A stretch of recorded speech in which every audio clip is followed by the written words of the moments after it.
지금은 잘 듣는 것이 경쟁력이 되고 있어요. 누군가와 대화를 나눌 때 빳빳하게 서서 빳빳하게 앉아서 눈도 하나 까딱 안 하고 앉아서 이렇게 바라본다면 대화가 잘 안 되죠. 그죠? 그래서 이제 우리가 상대방과 대화를 나눌 때는 자세를 살짝 약간 이렇게 기댄 듯 이렇게 기울여서 귀를 기울이고 약간 기울이죠. 기울인다라고 하는 게 그대에게 관심 갖고 집중한다는 의미거든요. 기울일 경자, 들을 청자, 몸을 기울여, 귀를 기울여, 마음을 기울여 듣는다. 그런데 우리가 듣는다는 기능이 왜 갑자기 이렇게 중요하게 부각이 됐지? 이거 좀 생각해 볼 일이에요. 그럼 우리가 그전에는 안 들었단 말인가? 라고 생각해 볼 때 너도 나도 말을 하기 시작하면 모두가 다 자기 말을 하죠. 자, 집에 가면 부부가 한 사람이 말을 할 때 조용히 경청해서 듣는 사례 잘 없죠. 그렇죠? 근데 듣는다라고 하는 걸 뭔지 모르면 돌아다니면서 듣고 있다 그래요. 귀는 열려 있으니 너는 말해라.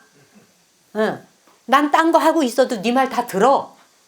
라고 하는데 사실 경청이라는 건 기울이는 거예요. 눈을 맞춰주고 귀를 기울이고 몸도 약간은 비스듬한 듯 이렇게 이런 게 경청이죠. 듣는다는 행위가 얼마나 어려운 것인지 그러니까 이것이 21세기의 키워드가 됐어요. 잘 듣자. 우리가 듣는 거 하나만 잘해도 사회의 싸움과 다툼과 분란을 잠재울 수가 있어요. 가정에서부터 모든 관계. 잘 듣고 있다면 소리를 지르면서 화를 낼 일이 없는 거예요. 근데 우리는 들을 때 내 방식으로 듣고 싶고 내가 듣고 싶은 방식으로 듣고자 하기 때문에 내가 듣고자 하는 방식으로 안 들리니까 부화통이 터지는 거예요. 그 다음에 듣고 싶은 게 뭐냐? 내가 원하는 방식으로 듣고 싶어. 네. 그래서 나 원하는 방식의 답이 돌아오지 않으면 화가 나는 거예요. 근데 인간 사회는 말하는 기능, 보는 기능 중요하지만 듣는 기능이 가장 중요한 거예요. 왜냐하면 인간 사회는 말 그대로 인간이 아니라 사회가 붙어 있잖아요. 사회라는 말 자체는 대화를 해서 이루어지는 단체거든요. 집단이거든요. 그래서 인간 되는 공부는 얼마만큼 내가 대화를 잘 할 수 있고 잘 들을 수 있는가. 듣는 기능이 얼마나 잘 뛰어나느냐가 사람 되어가는 기준이라고 생각하시면 돼요. 대화 나눌 적에 제일 중요한 것 3가지를 많은 학자들이 꼽아요. 첫째가 경청이에요. 대화할 때는 잘 들어야 돼요. 경청하는 거. 그 다음에 2번째가 뭐냐? 호응이에요. 듣는데 듣고 있으면서 눈을 이렇게 동그랗게 뜨고 빳빳하게 앉아서 그래 무슨 말 하는지 해봐라 하는 식으로 목석처럼 떡 앉았어. 이 대화 아니죠. 대화라 말할 수 없죠. 그 다음에 질문. 질문이라고 해서 말하는 중에 툭툭 치고 들어가서 말하라는 소리가 아니에요. 어른답게 말합시다라는 책을 제가 얼마 전에 읽었어요. 그 가운데 이런 게 있는 거예요.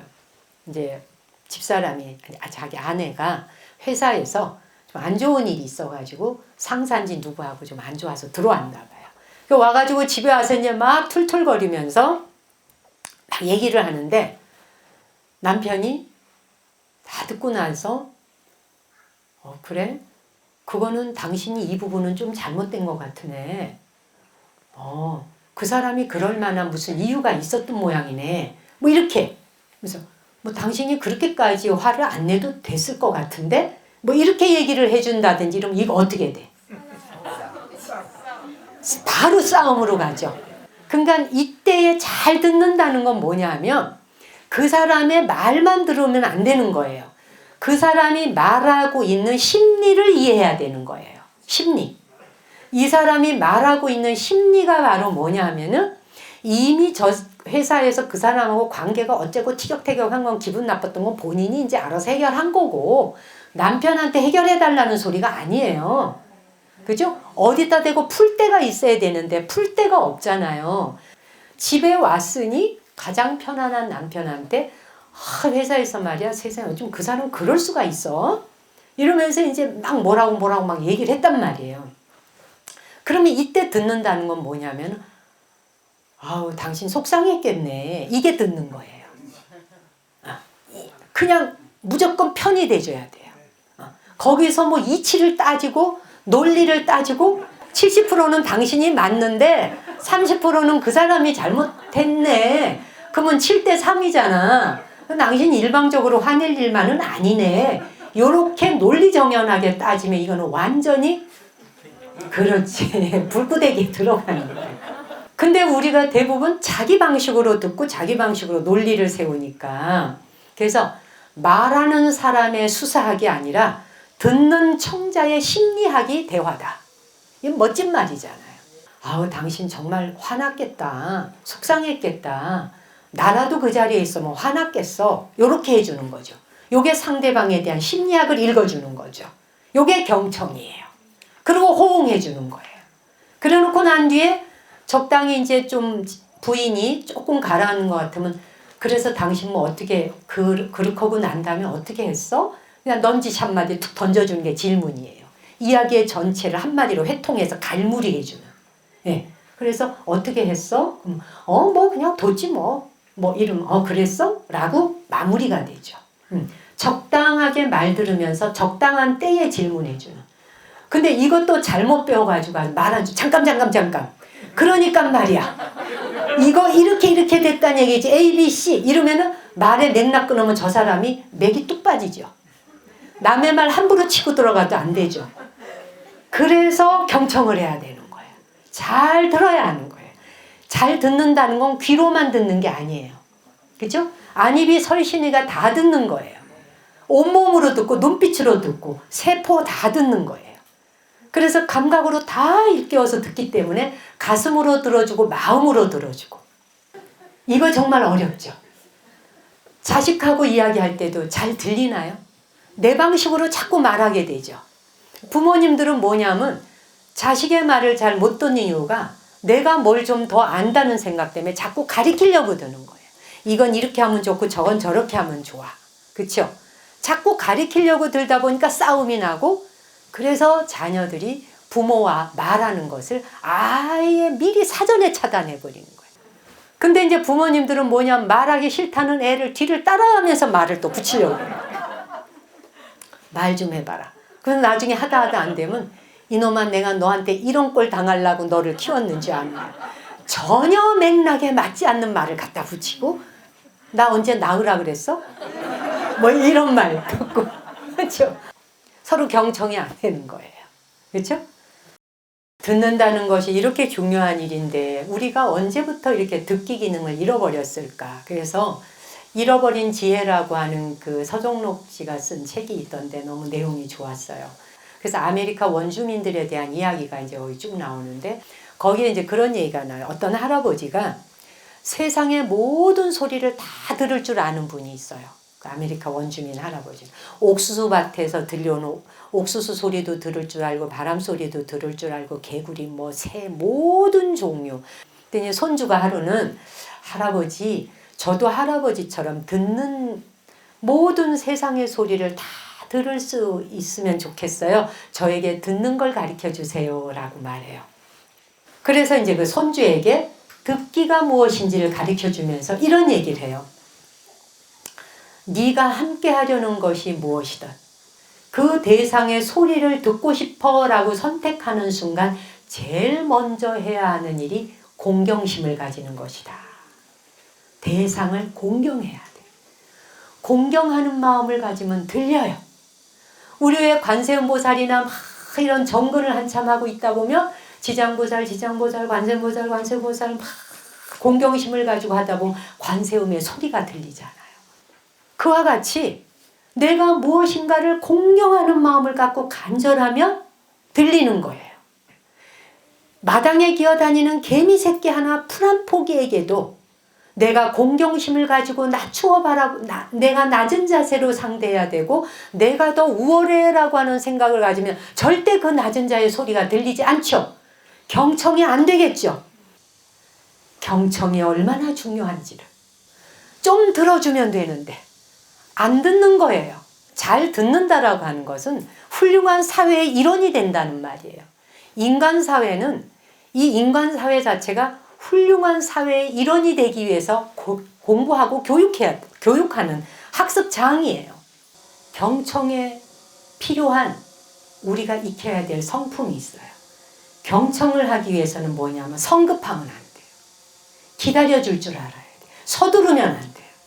아, 시간 없어, 빨리 말해. 그래서 결론부터 말해. 이렇게 성급하게 들어덤비면 할 말도 다 잊어버리죠. 그리고 기분 나쁘죠. 지금까지 이야기했던 것은 인간 사회에서 우리가 듣기에 대한 이야기를 했어요. 자, 그러면 여러분 다 불자시니까 불가에서 대보살이 듣는 경지가 무엇인가? 듣기가 얼마나 불교에서 중요한 수행이고 기도인지. 그죠? 자, 듣기. 불가에서 듣는 것에 으뜸인 분이 누구일까요? 관세음 보살님이시죠. 세상의 모든 소리를 듣는 분이 관세음 보살님이시거든. 듣기의 대왕이신 분이고.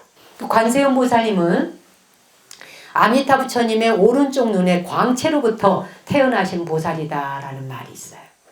태어나자마자 옴마니 밤매 훔 육자 대명왕 글자를 외치셨다 그래요. 태어나시자마자. 그래서 관세음 보살님의 위실력은 하도 대단해서 누구든지 그분의 이름을 부르기만 하여도, 즉 관세음 보살, 관세음 보살 또는 옴마니 밤매 옴마니 밤매 이렇게 부르기만 하여도 그 만트라를 외우는 것만으로도 그 소리를 듣고 그 음성을 듣고 달려와서 고난에서 손잡아 구원해 주신다. 이런 분이 관세음이시거든. 네. 그래서 순응엄경에 보면, 순응엄경 그 수도분에 보면 부처님께서 문수보살을 시켜서 이제 깨달음에 이른 제자들에게, 부처님 제자 중에 이제 깨달음을 얻은 많은 보살들이 있었어요. 그분들에게 각자 어떤 방편을 통해서 그들이 깨달음에 이르렀는가, 이것을 각자 이제 말하게 했어요. 그때 관세음 보살님이 당신 순서가 돌아왔어요. 자기 순서가 되었을 때 관세음 보살님이 뭐라고 말씀을 하시냐면, 저는 듣기를 통해서 깨우쳤습니다.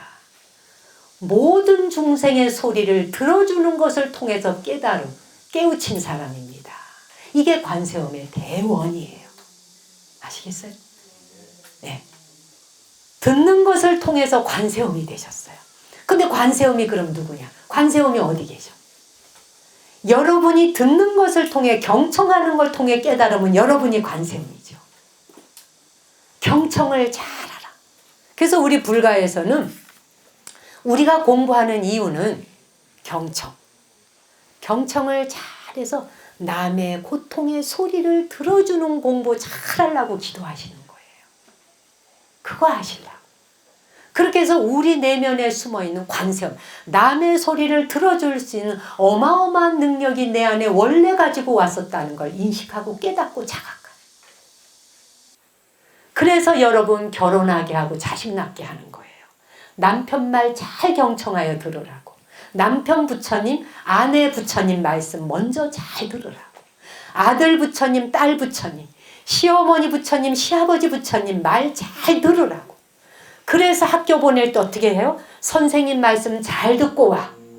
선생님 가서 잘 보고 와 이러지 않잖아요.